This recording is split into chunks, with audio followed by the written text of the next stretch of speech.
নমস্কাৰ বন্ধু বান্ধৱীসকল আমাৰ পাকঘৰলৈ আপোনাক স্বাগতম আজি আছে দনিকণা মাছ পুখুৰীত জাল বাওঁতে মাছ কেইটা উঠিল দেখি ভাল লাগিলে সেই কাৰণে ভিডিও আকাৰে আপোনালোকলৈ আগবঢ়াই দিলো চাবচোন কেনেকুৱা লাগে জনাব এ পুখুৰীত ধৰা দনিকণা মাছ জাল মাওঁতে উঠিলে জালত উঠিছে এইখিনি আমাৰ ঘৰৰ পুখুৰী এতিয়া এয়া পিটিকা কৰিম কৰি পেলাই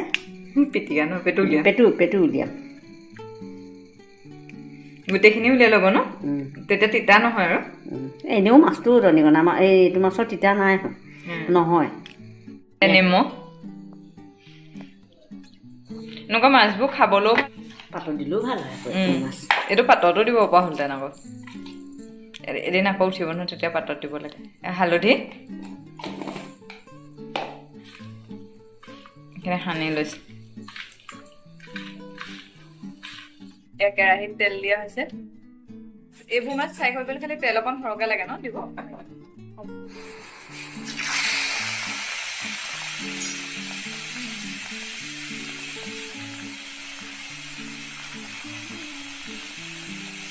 লগতে পুখুৰী পৰা আনি খাবলৈ ভাল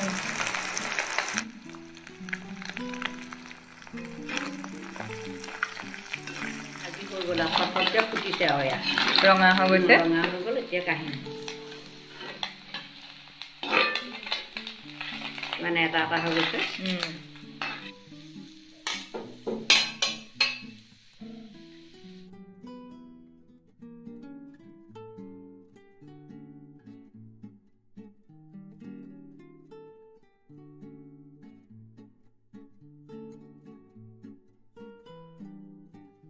ভিডিঅ'টো শেষলৈকে চোৱাৰ বাবে অশেষ ধন্যবাদ